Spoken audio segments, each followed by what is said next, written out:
been cheated on. Everybody in here have been cheated on. None of us have ever been interviewed by the person that cheated on us on television. It's been a bad year for my people, the blacks. Jake Paul beating Mike Tyson. During this bid, Chris Rock jumps straight into one of the weirdest fights of the year.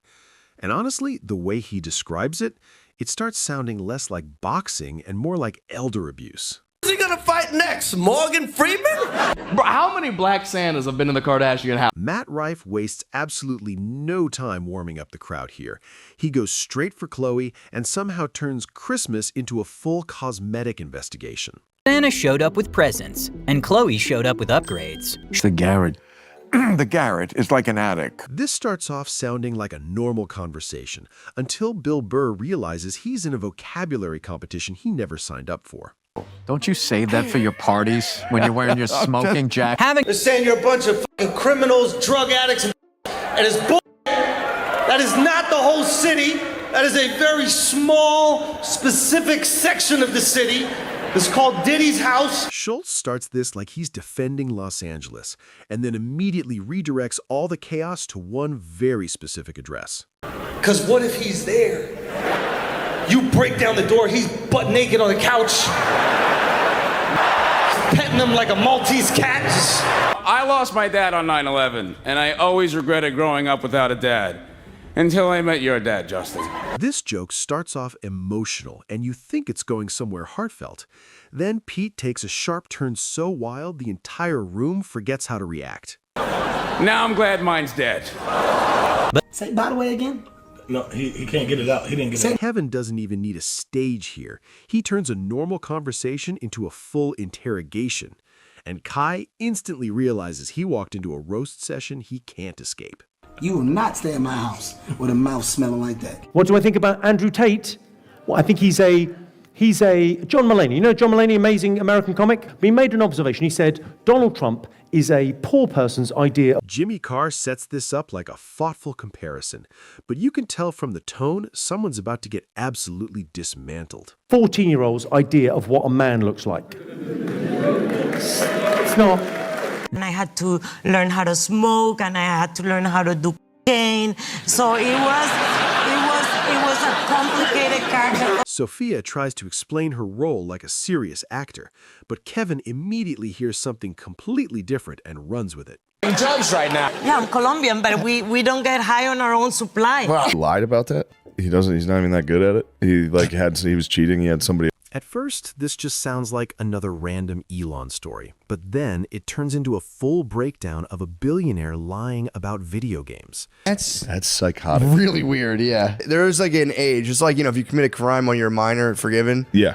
But there's a threshold into adulthood if you're video game lying. It's like, bro. Puberty is where you gotta... Have chocolate, I'm lying. And then it turns you on? This starts off like a harmless talk show game, and then Cher accidentally walks into a question she immediately regrets answering.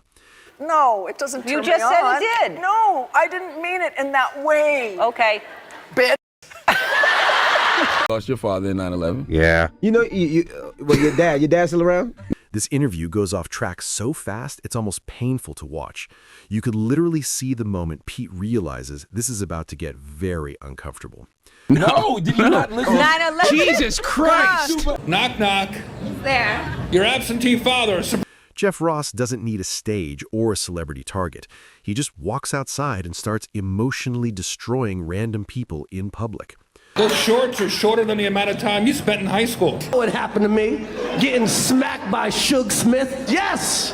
It happened! I got smacked like a... Rock waited a full year before responding, and when he finally did, you can tell he had this loaded and ready the entire time. Like, did it hurt? It still hurts! I took that hit like Pacquiao. All-woman crowd, huh? What is this, a Matt Rife show? Trevor walks on stage and immediately flips the energy. Instead of being the guest, he turns it into a full roast session in seconds. Don't worry, I'm only going to be doing 5 minutes, just because most people in this town are used to 5 minutes of fame. What's your favorite side to have with your ribs?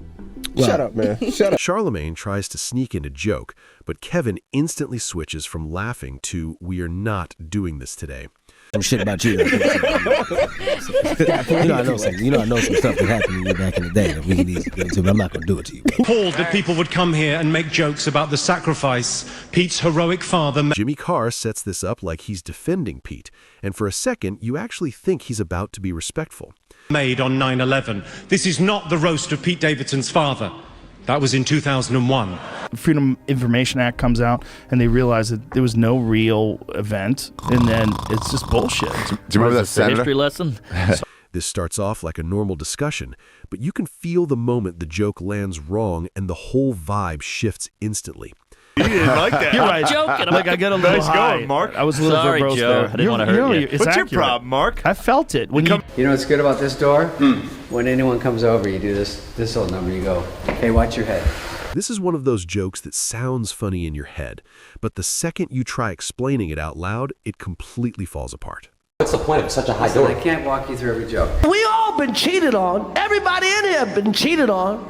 None of us have. Chris takes something painfully relatable and then reminds everyone that Will's situation was on a completely different level.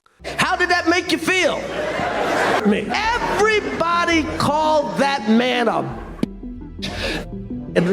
Charlemagne called him a. The Breakfast Club called him a. Everybody. And who's he hit? At this point, Chris isn't even holding back anymore. He basically breaks down the entire situation and makes Will look worse with every line. He know he could beat. That is some. Every celebrity in LA has had their home robbed except Diddy. Like Rihanna got robbed, fucking Keanu Reeves got robbed, Paris Hilton got robbed, but no Diddy. Schultz starts connecting the dots here, and the more he thinks about it, the more disturbing and hilarious it gets. Robbing Diddy is terrifying, because what if he's there? You break down the door, he's butt naked on the couch. How great would it be if I just started crying? 21 years old. Pete flips the entire mood here in seconds. What started as an awkward mistake suddenly turns into a moment that hits way deeper than expected. I don't have a dad, so I just kind of tell. Stop saying it. Tell